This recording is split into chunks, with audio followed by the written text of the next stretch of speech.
Thank you for joining us.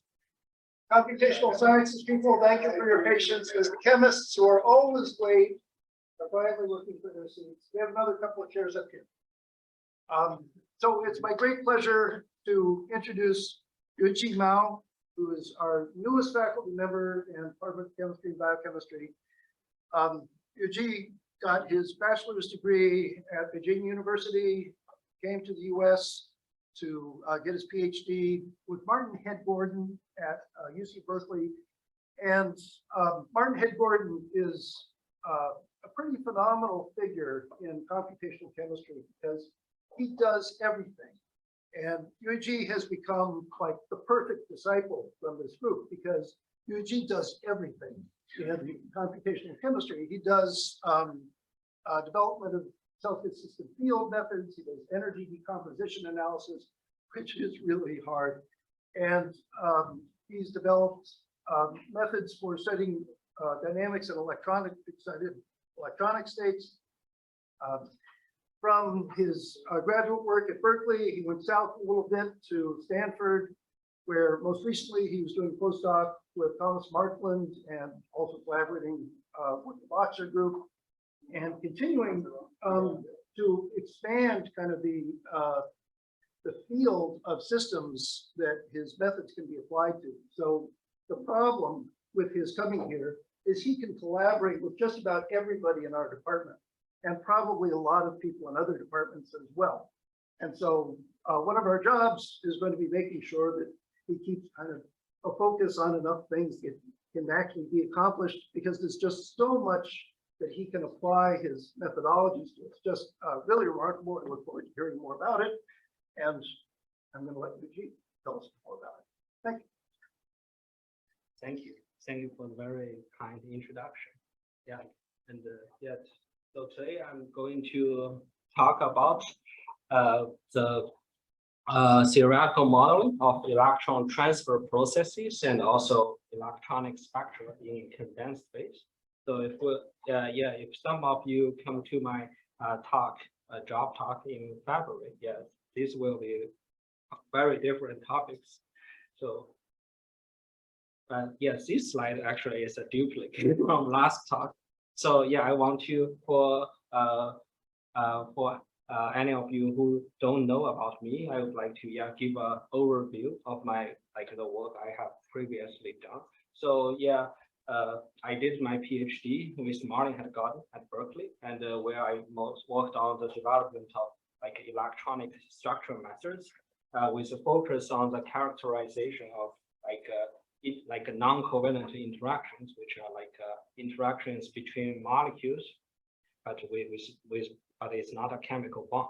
Okay, so I developed a method called energy decomposition analysis, which can be used to separate the interaction between molecules into these physically meaningful pieces, such as electrostatics, polar repulsion, dispersion, and so forth. I also extended this method to the characterization of interaction-induced changes in molecular properties. So we can use method to decompose the spectroscopic shift in things like vibrational spectroscopy. Then we can interpret things like a red or blue shift in this IR spectrum. I also worked in collaboration with Teresa Head-Gordon's group, another Head-Gordon at Berkeley, and I get some experience on how to get some experience in multi-scale modeling methods such as polarizable force field and a polarizable Qm. And then I did my postdoc with Professor Tom Markland and at Stanford, and so there I extended my work to dynamical processes and excited state phenomena. So I worked on a method which to create this initial and final state for electron transfer processes, which will be the first topic of today's talk. And I also worked in collaboration with the Steve Boxer group and with a focus on elucidating the role of electric field in enzyme catalysis and vibrational spectroscopy. And will be the second topic of today's talk. So I recently worked on the machine learning prediction of electronic spectra. Okay, so yeah, because of the special audience today, so I also would like to mention some early work I did for like efficient computing. So yeah, these slides I usually don't show in talks in chemistry department because they are very technical. But this is like the first project of my PhD. So I worked on this minimal adaptive basis scheme for large basis calculations. So the motivation is the modern functionals, density functionals, achieve much better performance with larger basis sets. So this is a benchmark on a thermal chemistry data set, and you will see that the performance gets pretty good with the triple zeta basis, and sometimes even we need the quadruple zeta basis.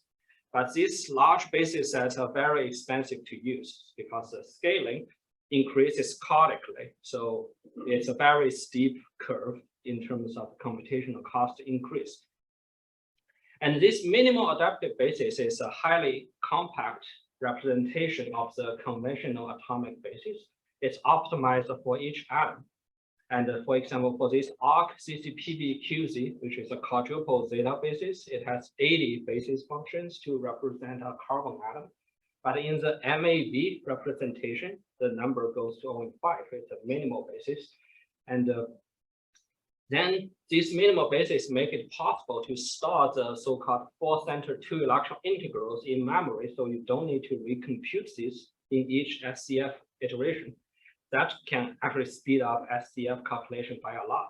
And actually, with this method, if we optimize this properly, then we can see this MAB-based density functional calculation shows no visible difference in terms of accuracy compared to the standard DFT.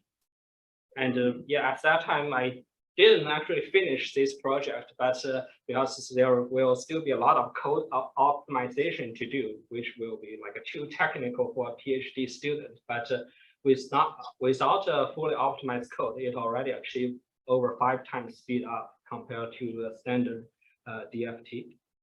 And I also participated in the development of some efficient algorithm for excited state calculation for large atomic or molecular clusters. So the method we developed is called ARMO-CIS. So ARMO is a fragment orbital method I will talk about later today.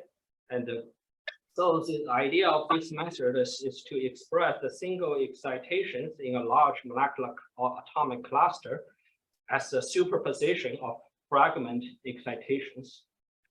And we further developed a method called ARMO-CIS plus CT. So based on the name, yeah, it's including the charge transfer excitations between the neighboring atoms or molecules. So this method can be used to solve for a full spectrum for large clusters. So here is an application to these helium clusters of different sizes, and we can capture the size dependent feature of this a shoulder peak. So it's different from some conventional excited state method, like a TDDFT method, yeah, implemented in other most of the software. They usually just target the lowest field states rather than solving for the full spectrum. And we actually extended this to a TDDFT as well. And yes, this is a talk I gave in February, and in that talk I focused on non-covalent interactions, and I talked about how the energy decomposition analysis method can help identify the key interactions related to the catalytic performance of this CO2 reduction catalyst. And also I introduced the work with the Steve Boxer group, where we used we developed a mixed experimental theoretical approach to use vibrational Stark effect to probe the magnitude and orientation of electric field in different environments, and we got some insight on like how these electric fields are related to enzymes' unique catalytic performance.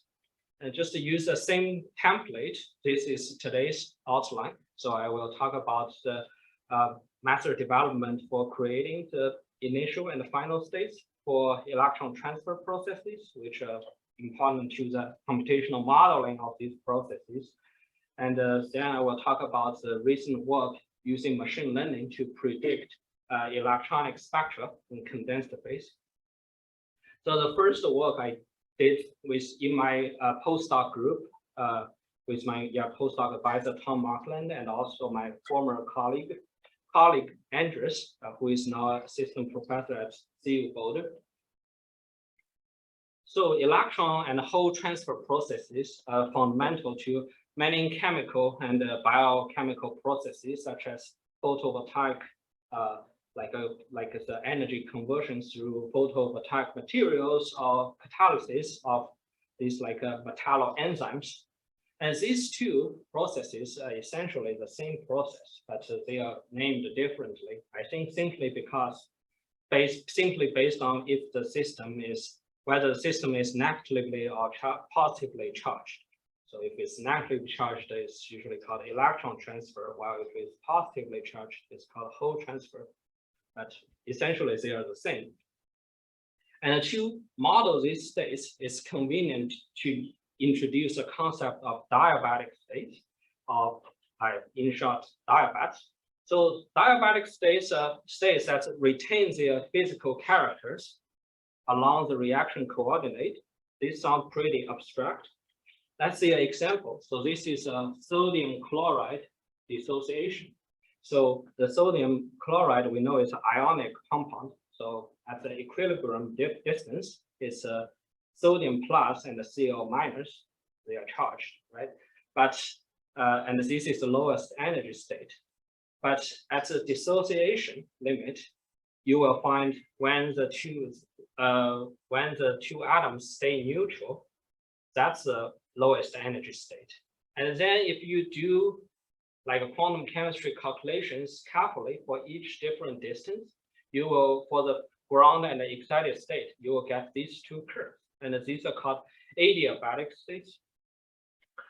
And so these adiabatic states will change their characters along the reaction coordinate. But if you want to force the state to stay in the same character, like the ionic character or the covalent character, then those states will have to cross at some point, and those are called diabatic states. So diabatic states are often more chemically intuitive to use because they have this like a specific character. And for electron transfer process, the initial and the final states just naturally correspond to these charge separated diabatic states.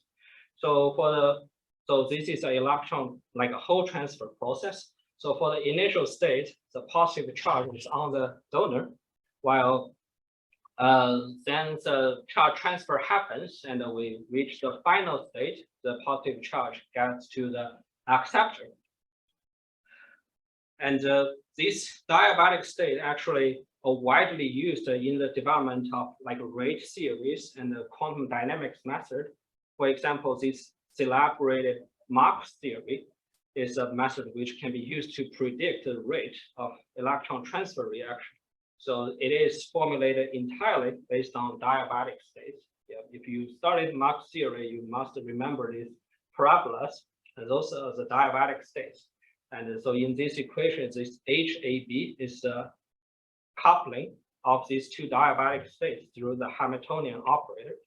And this delta G is the so-called driving force, which is just the energy difference between these two potential, the bottom of these two potential wells. And the lambda is the reorganization energy, which is the energy difference between these two diabatic potential energy surface at the minimum, at one of the minimum. Okay. However, these diabatic states, although they are so convenient to use, they are not naturally produced by conventional electronic structural calculations, because in most electronic structural calculations, we diagonalize the electronic Hamiltonian, which will give us adiabatic state. So our goal here is to get a method which can give us diabatic states from DFT calculations, because DFT is relatively cheap.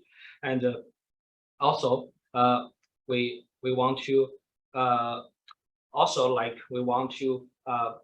this method to accurately predict the coupling between these diabatic states, which is a key parameter you can see here for these like electron transfer processes.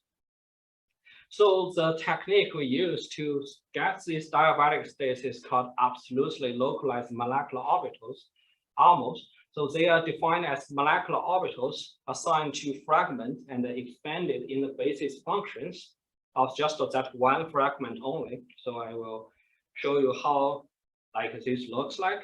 So this is a molecular orbital coefficient for standard DFT calculation. So the molecular orbitals are expanded in basis functions of the entire system. And then the SCF, this variation of optimization, is basically just to optimize the partition of the occupied and virtual space in the like a full space spanned by the AO basis function you use. And then in this calculation, in the standard SCF calculation, the charge is delocalized in the entire system. There is no like charge locality enforced. But in the ALMO calculation, first we need to define fragments. Like here is a water dimer, then each water molecule just naturally becomes a fragment. And then the molecular orbitals are expanded in basis functions of the assigned fragment. So for water A, it's just the basis functions of A, and all these off-diagonal blocks are 0. And then the variational optimization will optimize the occupied virtual orbitals on each fragment. They are not allowed to mix across fragments. And by using these schemes, the fragment molecule population will be conserved. So we can enforce charge locality. So the enforcement of charge locality makes this states suitable for like a study of electron transfer reactions, because they just correspond to these charge localized diabatic states we want. So just considering this whole transfer example, I'm going to show you how to construct this diabatic state for this first the donor state, where the charge is localized on the donor fragment.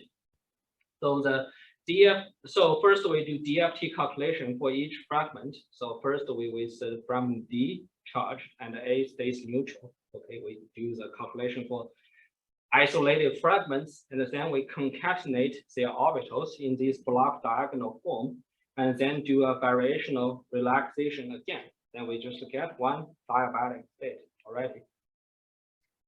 And for the other one, pretty much the same. We just need to switch the charge population for these fragment calculations, and then we concatenate orbitals and relax them again in a full system. And that's the diabatic state correspond to the final state of this process. So these states created by this ALMO technique has some important desirable features.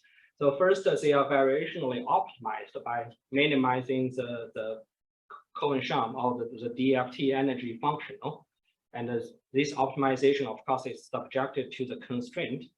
These molecular orbitals stays block diagonal. And also, to get each of these states, the computational cost is similar to the demand of a ground state DFT calculation for the entire system. So it's the DFT cost. And also because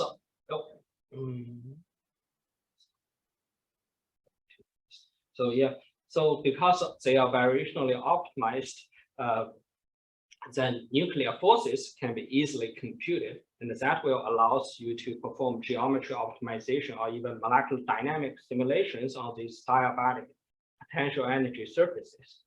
It's also very important for the modeling of the actual dynamical process.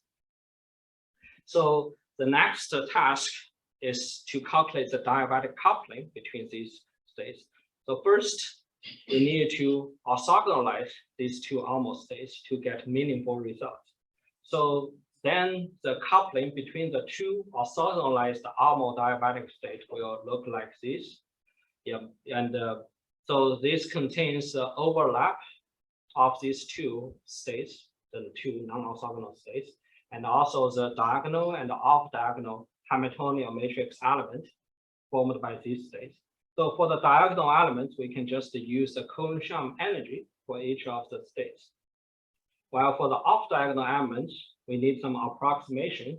So the original method developed by Zhali Gao and co-workers, they essentially couple the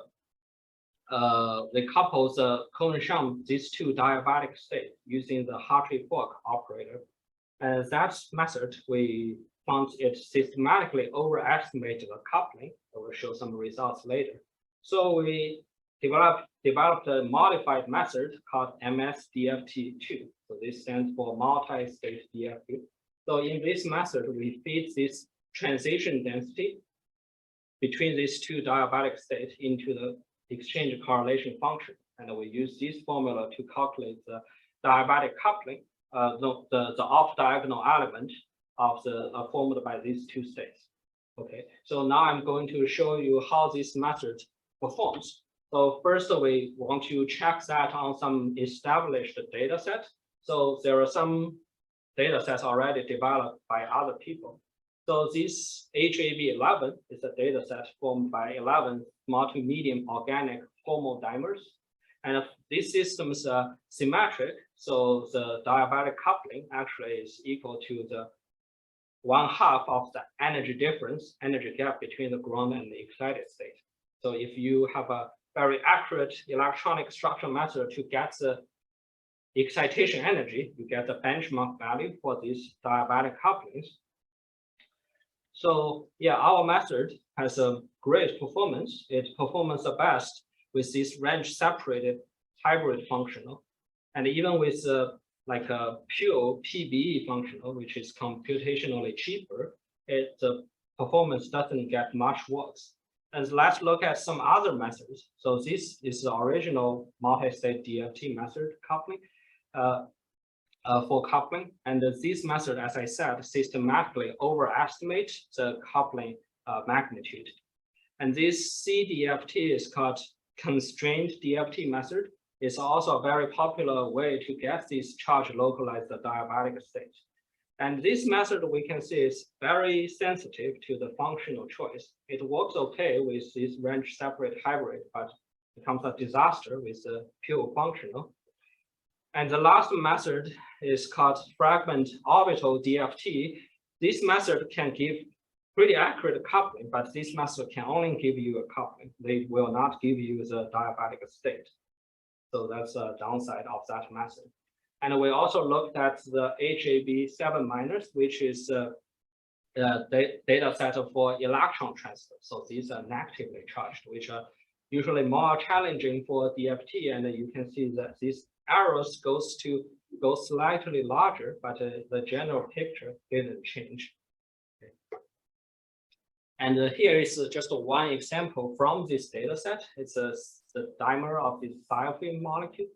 And we should expect this diabatic coupling to decay exponentially with distance, because this quantity should be roughly proportional to the wave function overlap between the two states. And so when you have a larger distance between them, the overlap just decays exponentially. And so should the diabatic coupling be. Okay, so yeah, so here we checked this method using this range separate hybrid functional, and this is a plot in the log scale, so it should be a linear plot. So with this range separate hybrid functional, most of the methods worked okay, close to the reference. Only one of them just overestimates the coupling, as I mentioned. But if you change to the cheaper pure functional, yeah, only this new method can stay close to the reference, while all the other things kind of like goes apart, right? So start to have very large deviations, especially the constrained DFT method. And also we want to check how this method performs for like systems without like a point group symmetry. Because if we only look at the point group symmetry, it might be a coincidence. It worked like particularly well. So we look at an example of like whole transfer between DNA bases. So this is related to the charge transport in DFT, in DNA. Sorry, DNA. And yeah, so this is a guanine diamond, and this is a guanine thymine diamond. So they both have no point group symmetry. And in general, we can see our method still performs the best for like both cases. And some other methods, the FODFT method, Fragment Orbital Dft, start to have some weird symmetry breaking problem. So the result will depend on the choice of the initial and the final state. And so the HAB is not equal to HBA, which is not a good sign because Hamiltonian is a Hermitian operator, right? So now we want to extend this method to look at excited state electron and hole transfer processes, because these processes are central to topics such as photo. What is going on here?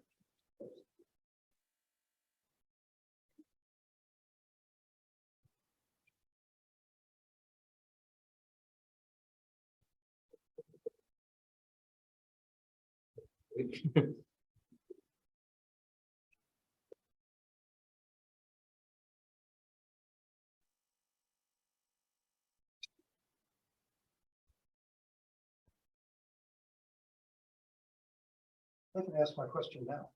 Yeah. What is the reference that you're comparing to For which for the under HAB? the quality? Yeah. HAB, I think it is MRCI and a mixture of MRCI and a method called NEBPT2, which is close to the CAS-PT2 method. So they are accurate, like a wave function based excited state method. And you can still isolate those to the diabatic. Yes, because they are, when they are symmetric, you can just by calculating the energy splitting between the ground and excited state and divide by 2. Yeah, so it's like classical two-state problem, right? Yeah. Okay, thank you. Yeah.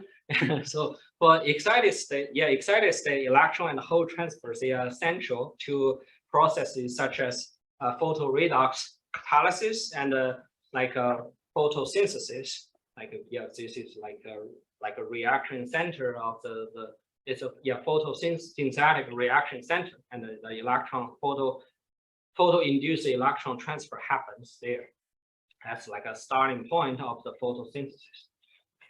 So in these kind of processes, there are also 2 different diabatic states that we should concern about.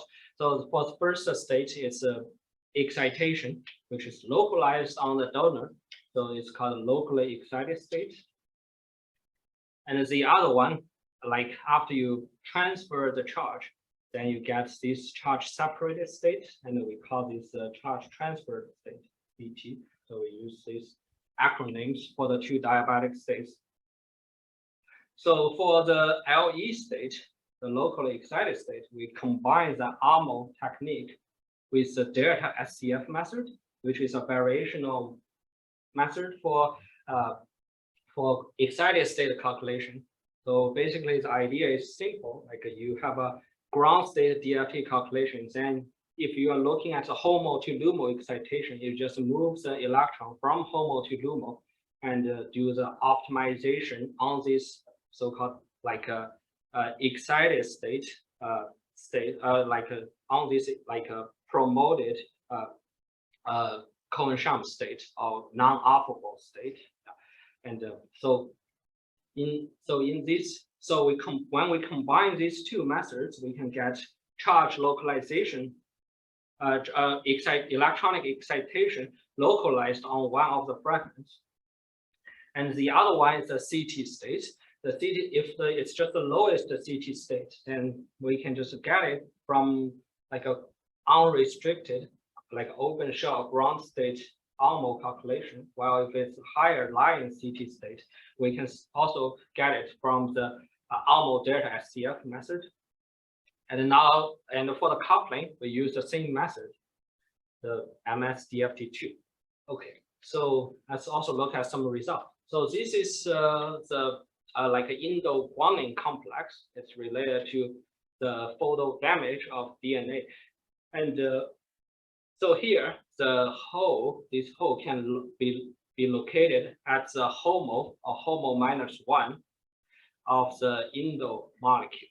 So so if you move the electron from guanine to these orbitals, it will correspond to the ground and the excited state hole transfer processes. And here we generated this benchmark data by ourselves using equation of motion couple class method.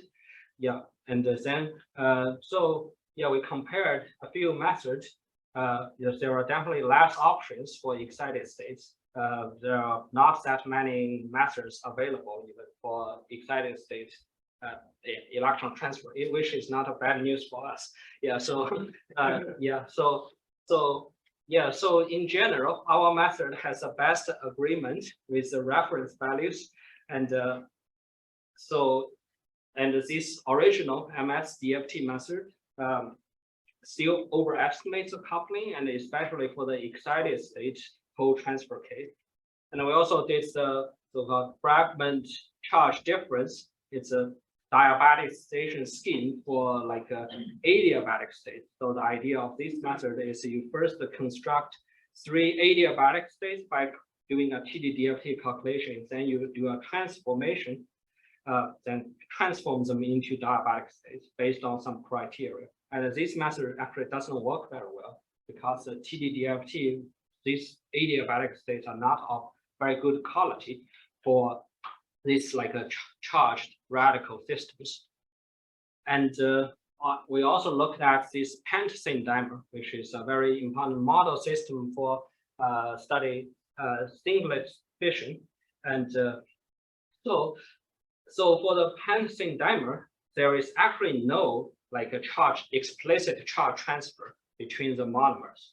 However, for the transition from this locally excited S1, like the singlet excited state, to the so-called multi-excitatonic or the triplet state, which is like a final state of the singlet fission process. It's believed and shown that this process is mediated by the high-lying charge transfer states. So it's useful to look at the coupling between the local excited state and the charge transfer states. Because if you want to do anything like using a method like a perturbation theory, you will definitely need to calculate these Hamiltonian matrix couplings between the LE and the DT states. So here, here the local excited states just correspond to the HOMO to LUMO transition on one of these Pantosine molecules, while the charge transfer state correspond to going from one HOMO to another's LUMO. And so here we investigate the distance and angular dependence of these couplings. And in general, our method, this blue curve, still has the best agreement, still shows the best agreement with the previously reported like a benchmark data based on high-level calculations. And that concludes the first part of the talk. And then I want to talk about the recent work doing machine learning prediction for electronic spectra in the condensed phase. So this was done with in collaboration with this very talented graduate student in my postdoc group, the Markland group. And also we worked with Professor Christine Eastborn at UC Merced and her former postdoc, who is currently actually also starting an independent career at Oregon State University. So electronic spectra, or I mean, for chemistry audience, this more familiar name is probably UV-Vis spectrum. This play a central role in like obtaining the excited state properties or understanding the dynamical processes of the excited state. And the theoretical modeling of this spectra are of great importance and become a hot topic in theoretical chemistry, because the modeling with atomistic details can build the bridge between these spectral signals and the underlying nuclear and electronic dynamics, so people can really understand what is going on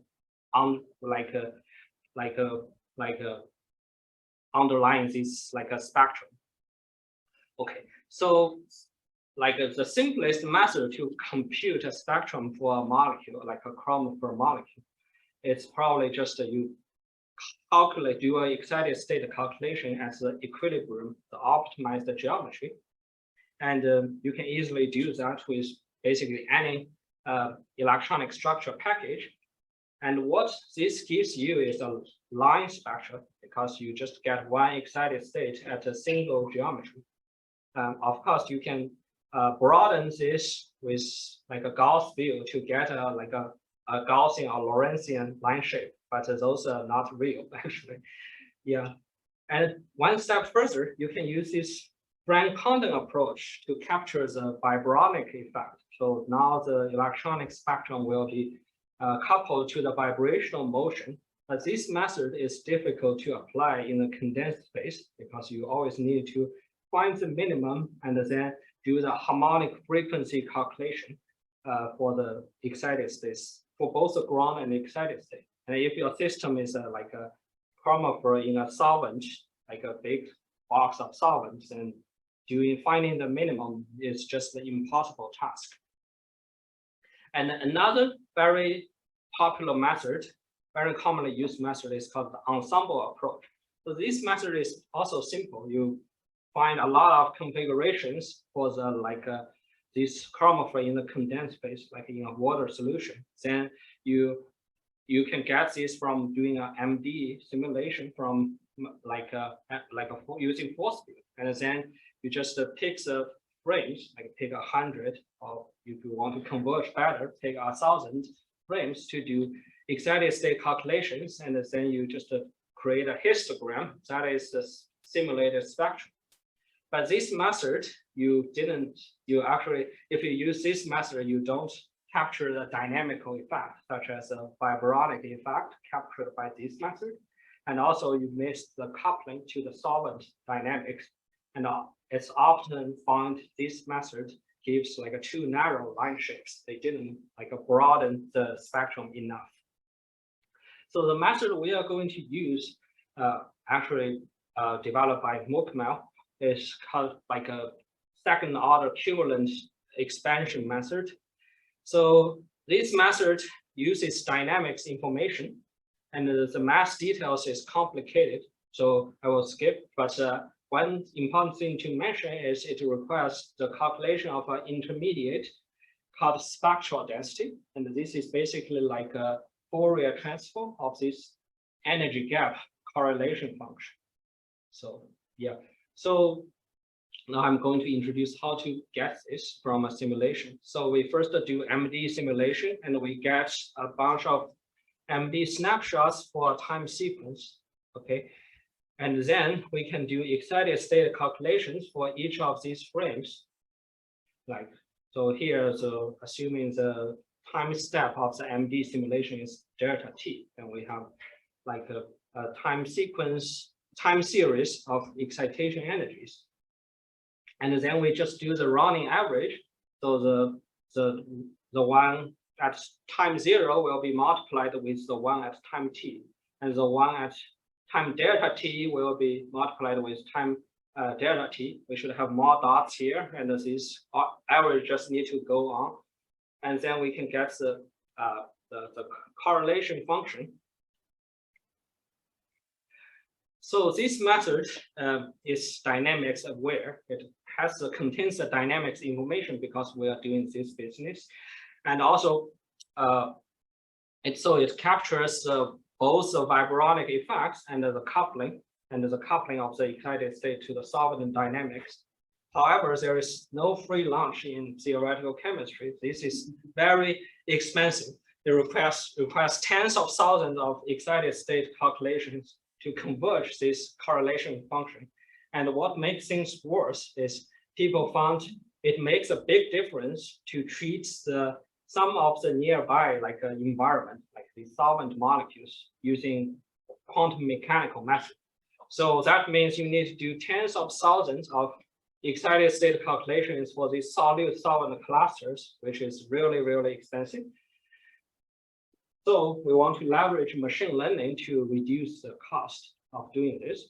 So this is like a neural network based model, which was reported in a previous work by Michael, yeah, the grad student on this project.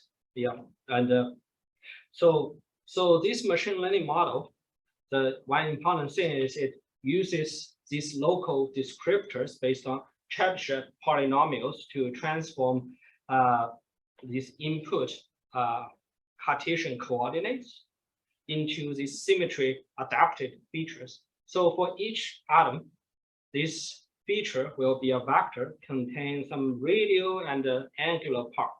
So the radial part, we have this sum over J, which means like for each given atom I, you create a cutoff like a sphere. Like for each atom in the sphere, you just include them and do this calculation. So here, and for the angular part, you do something similar, but now you need to sum over like two different atoms in this sphere. Okay, so this quantity is alphas or the Chebyshev polynomial. So here, the idea is basically use Chebyshev polynomials of different orders to create this feature vector. It's like serves like a function of a basis set. Okay. Then these green ones are cutoff functions, which enforces you don't include anything outside of this sphere. And also these W factors are element tag, which are some numbers assigned for each element in your chemical system, so they can be distinguished by the machine learning model. And then we actually have separate networks for each different atom type. So they have the same neural network structure, but different parameters. Each atom type carries a different set of parameters. And finally, the predicted quantity, the energy gap, is a summation of these atomic contributions. So originally, we fit this based on a loss function of energies, and that requires a few thousands of excitation energies to converge this machine learning model. And most recently, we found if we use a loss function based on the nuclear gradient of this energy gap, which requires the energy nuclear gradient of both the ground and excited state, then we can converge this model with hundreds of training configurations. And I told you to converge the cumulant expansion spectrum that requires tens of thousands of configurations. So if we're doing this, we reduce by roughly a factor of 10. And if we do this, then we reduce the cost by roughly 2 orders of magnitude, which is really significant. But this method requires excited state nuclear gradient, which is not a problem for TD-DFT, but kind of can be a problem for other methods. So this is an example from like a previous work. This is not done by me, by the way. Yeah. So this is machine learning of the 2D spectra of this PCT minus chromophore. It's a chromophore in the photoactive yellow protein in water. And this is trained on 2000 TD-DFT energy gaps based on the original approach. And then the machine learning model produced the prediction of 32,000 excitation energies to generate the 2D electronic spectrum. And visually, you can see it's very close to the result from the reference result from the ab initio calculation. Actually, they did tens of thousands of TD-DFT calculations for this project, which is a lot of computational cost.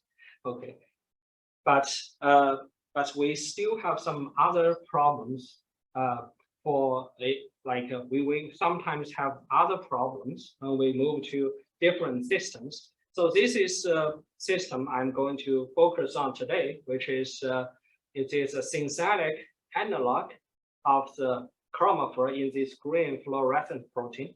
So green GFP is widely used for like a bioimaging. And so the system we are going to look at is the GFP chromophore, this one in water.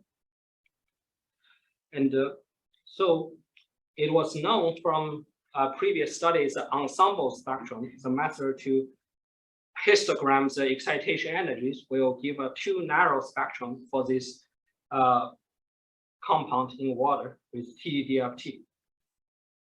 And here we used the machine learning TDDFT model, and we use the machine learning TDDFT model and also the cumulant-based method. It still gives us a too narrow linear spectrum. So that makes us wonder, we probably need a more accurate electronic structure method here. So here we are considering a high-level correlated wave function method called equation of motion coupled cluster, singles and doubles, very long name, but UMCCSD. So this is a 6-order scaling method, very expensive, can only afford 30 atoms. And our chromophore already has 27, so that's almost at the boundary. And so there is no chance to include more like a solvent molecules in the calculation. And so now we need to develop an alternative. So here we used the Qm Embodying Method. So this method allows us to treat the chromophore and the environment, the water molecules at different levels of Qm theory. So let me tell you how this works. So first we do a ground state DFT calculation for the entire system. At this point, there is no difference yet. Then we partition the system into a central photoactive part and the environment, which are not involved in the excitation. And then we can freeze the orbitals, molecular orbitals. This is a molecular orbital coefficient matrix. We can freeze the orbitals associated with the environment and only do the UMCCSD, the expensive calculation, with a small part of the system, and it reduces the dimensions by a lot. So actually the scaling of this method is O square V force, and you can try to calculate how much does it reduce the cost. But this is still a very expensive calculation. It requires 12 to 15 like work clock hours on NERSC's large memory nodes. And this, but they actually don't have a lot of these nodes, only about 20. So we can only afford a few hundreds, definitely not thousands of these calculations. And also we don't have the gradient, so we can't use the gradient fitting trick to converge. So here we actually develop a transfer learning model to try to approach the accuracy of this UMCCSD method. So we start from MD frames, and then we just, as I mentioned, we can only afford hundreds of those. So here we do the 200 embedded UMCCSD calculations. And if we try to directly fit using the loss of the energy, loss function based on energy, we basically got nothing. There is like, as I mentioned, we need to like 1,000 of excitation energies for that to converge. But we know we can use gradient fitting for TDDFT, and with our 300 training data points, then get something pretty decent. Although this yield a too narrow spectrum, as I mentioned. Then we can use transfer learning to use these parameters as the initial starting point, and then optimize a new objective function based on the error on this new data set. And now we get something looks decent. And you can see actually for the high frequency part of the spectral density, it's pretty similar between these two methods, but the low frequency region is pretty different. And actually this is very important for the broadening of the spectrum.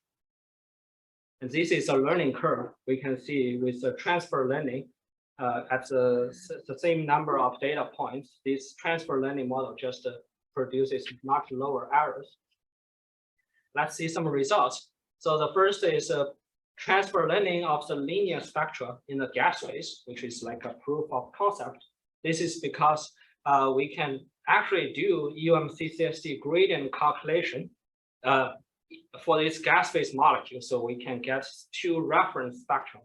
And then we start from the red one, the TDDFT one, as the initial point, and did the transfer learning with just 100 data points. It gets us here. Very good agreement with the UMCCSD reference. So I call this a success. And then we can use this transfer learning model to study the condensed phase spectra. And we can see this method did give us much better agreement with the experiment. It broadens spectra significantly. And we also predicted the 2D spectra. And we can see like this, after 100 femtosecond time delay, there will be like a splitting between the two peaks here, while in the TDDFT spectrum, there are no such splitting. And this splitting corresponds to a physical quantity kind of dynamical Stokes shift, and the experimental value is about 0.5. So this one is slightly overestimated, but definitely better than that. This is like a no shift, basically. Okay, so we want to probably understand, shed light on like what is causing the difference between these two electronic structure methods. So we did some different experiments. So theoretical experiments. So first we want to make sure it's not an artifact of this embedding method, because in the TDDFT calculation, we didn't do embedding. The whole system is calculated with the same electronic structure method. So to fill in this gap, so I implement this embedded TDDFT in DFT. So this will be very similar to the embedded UMCCSD in DFT, but a different excited state method. Then we generate the training data and did the transfer learning. And we find that this curve, the embedded TDDFT curve, actually is very much alike the original result of the spectrum predicted by the original TDDFT model. So we can conclude it's not an artifact of the embedding method, and it should be an intrinsic property of different electronic structure methods. Then we suppose the UMCCSD excited state might be more sensitive to the environment, and it looks like so. And so that might result in a broader spectrum. So to provide a gauge on this, we can calculate the difference dipole between the ground and the excited state. So this quantity measures how much the excitation energy, this omega, changes under a uniform electric field. And it's, in some literature, this is called the Stark tuning rate. Okay, so we did this for 100 randomly selected configurations with both TDDFT and UMCCSD. And in these calculations, we removed the solvent molecules because this is an intrinsic property of the chromophore. Yeah, and we found that the UMCCSD gives a broader distribution of delta mu x, which is a dominant component of this difference dipole, and it also gives a significantly larger mean value. So this does support our hypothesis. So in this excitation, actually, the charge moves from this CO group to the other CO group. This is called the P ring, and this is called the I ring. There are two rings in this molecule, and so that's why the difference dipole is mostly aligned with this charge transfer axis. And related to that, we also did some investigation of the hydrogen bond environment. So here, what we did is we grouped simulated snapshots based on how many hydrogen bonds are formed between water and this CO group on the P ring. Okay, and So because I said the charge transfer is from here to there, so when you have more hydrogen bonds around this, you are stabilizing the ground state. So you can expect the spectra should have a blue shift when you have more hydrogen bonds, which makes sense. And we can see that EUMCCSD gives a much larger separation between these hydrogen bond groups, while the TDDFT like marginally have this, like only have marginal separation. And for the other CO group, it's similar, while this time it's red shifted when you have more hydrogen bonds. And also, yeah, the EUMCCSD will predict a larger separation between these like excitation energies within different hydrogen bond groups. So this shows that TDDF is insufficient to capture the response. It's a typo, sorry. The GFP chromophores like a first excited state to different types of environments. And finally, I want to give some perspective from the machine learning model itself. So we should recall that the predicted excitation energy is a summation of the atomic contributions. So that allows us to do some alchemical like approach. So we can actually mix some of the atomic contributions from the original TDDFT network into the transfer learning model. So here we replaced 4 atoms using the TDDFT parameter, and the rest are still using the transfer learning model parameter. And we can imagine this will give us something in between if it works, and it does. So this mix actually, after you like change this into the TDDFT parameter, then this feature in the low frequency regime diminished a lot. And that does give you a much narrower spectrum compared to the full like a UMCCSD model. So that concludes the seminar today. So yeah, I talked about 2 like a different project. One is about the construction of the initial and final states of electron transfer and the calculation of the electronic coupling.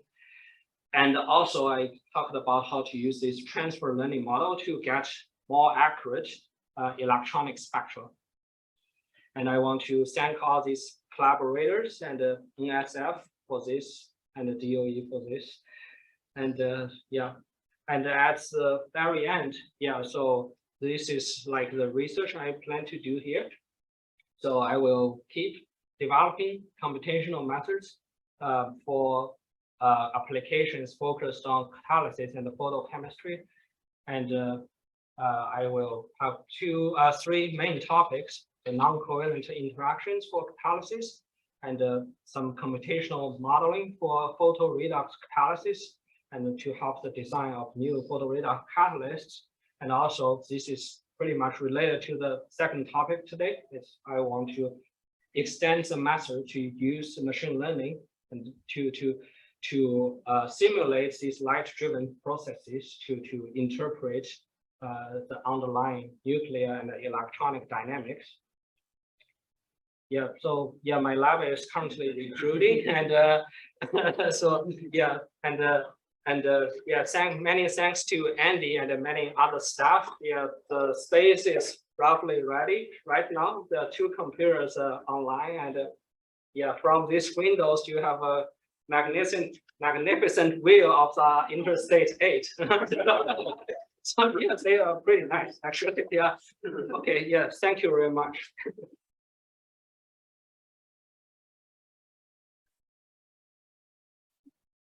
Questions for you?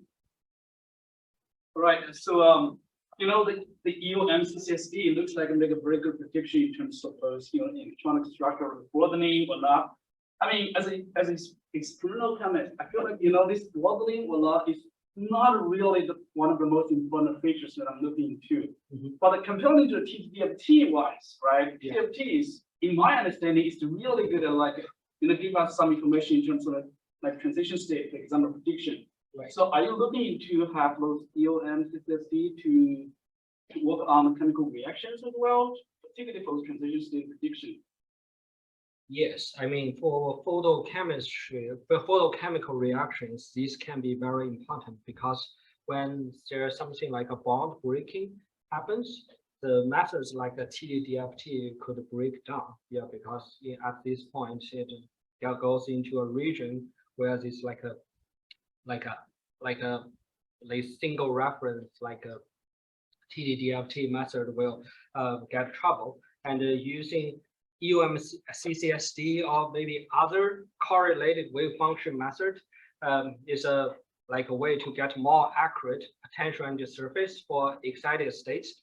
And we definitely look forward to develop things along those lines. And I think the last project, I mean, it's not going to be entirely for like a spectral prediction. Yeah, we are actually going to look into the details of these photochemical processes. And so probably doing like a machine learning for the excited potential energy surface will also help, because those are so expensive if you want to get some like a real-time simulations going. So but I mean, if you want to use UMCCSD just to optimize the transition state on the excited state, I think that's pretty much doable. Yes. Thank you. Yeah. Questions? I wanted to ask so the high energy tail Yeah. of the second section, it shows up in the experiment. That's still not being modeled by the calculation. Right, yes. But is that just you need to do more excited states? This one I'm currently, yeah, this one is it is likely to be a mixture with a dark state, and this is not very easy to model actually. Yeah, I think there is a dark state above 4 eV, and that does like a mix in with like the first excited state in some cases. So here we did only focus on the first excited state. Yeah, so yeah, probably, yeah, if we do include more states and do the, for example, the machine learning calculate again, yeah, probably we will be able to better sample this part. Yeah. Okay. Yes. So a couple of questions. I'll start with more of a curiosity of literature question. Yeah. Is there a rigorous way to compare a line shape to the actual line shape? Like, would you compare the space off parameters a curve fitting, or would you compare based on the area under a curve, for example, just to experiment? Or is it just in general people just look at it?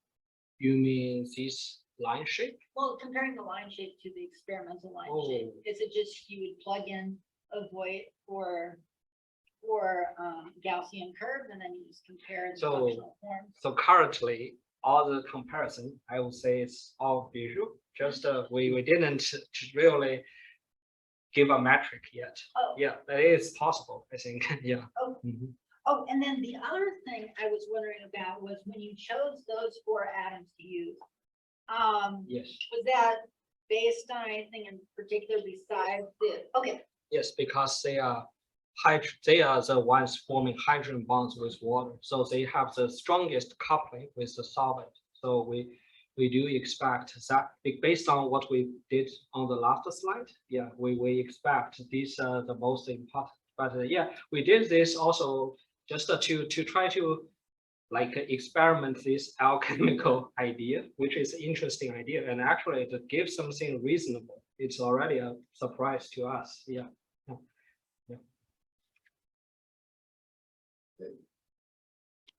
Usually, so I have a question about the embedding method. Yes. And it's rather basic, I think. So when you separate out different parts and use different levels of Yes. quantum embedding, the active species that you choose Yes. initially, Mhm. is that simply the molecule, or if you were to put in, say, a water molecule with that? Okay. to That's a great question. Yes. So currently we only put in the chromophore. because as I said, we are already almost hitting the limit. If you include one water, then yeah, this calculation and can take a even longer time. And yeah, I think on Earth, there's, I mean, the wartime limit is 48 hours, so we can't run calculations more than for 2 days actually. So yeah, so currently we just limit that to the chromophore itself, and also if you want to use like for any type of embedding, like if you want to do like a Qm this is also an embedding method, but the lower level theory is just a molecular mechanics force field.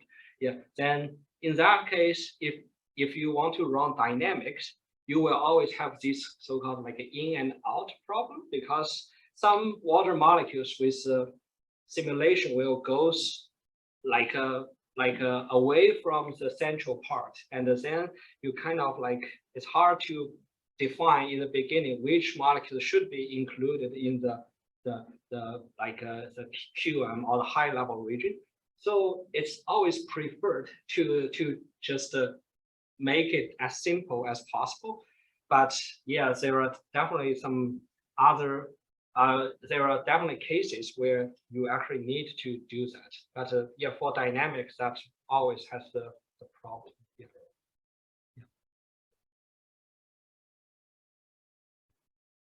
Do you use an implicit solvation model with the explicit, or is it just the?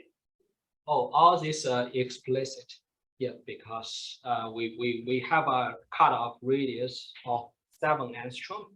Yeah, because yeah, that's also due to the limitation of the electronic structure cost. Yeah, but yeah, the simulation itself is done in a big water box with MD program. Yes. Very nice, sir. Thank you. You mentioned in the first part of the talk about Vibromic Effect. Vibromic Effect. Vibromic effect? Yes. What that is it related to phonon vibrations or? Oh, phonon is it's a term in physics. Yes, yeah, so here, yeah, I mean, in solid, this will be the coupling between excitation and the phonons. So that's like probably the term you are more familiar with. But here is because it's a liquid system, so we don't use the concept of phonons. But yeah, there are some. Generally, the vibrational effect you can understand as the effect of nuclear motion, but excluding the translation and the rotation, yeah, that's the vibration. Right? It can be low frequency or high frequency. Low frequency might just be some solvent mode, like a intermolecular, like a bouncing. Yeah, but yeah, the high frequency mode in the spectral density, typically they are related to the normal mode of the vibrational modes of the chromophore. Actually, here, I'm gonna let everybody go. So Yuezhi and I are gonna go to Eureka. You're welcome to join us if you can. Let's thank you, Jim, one more time.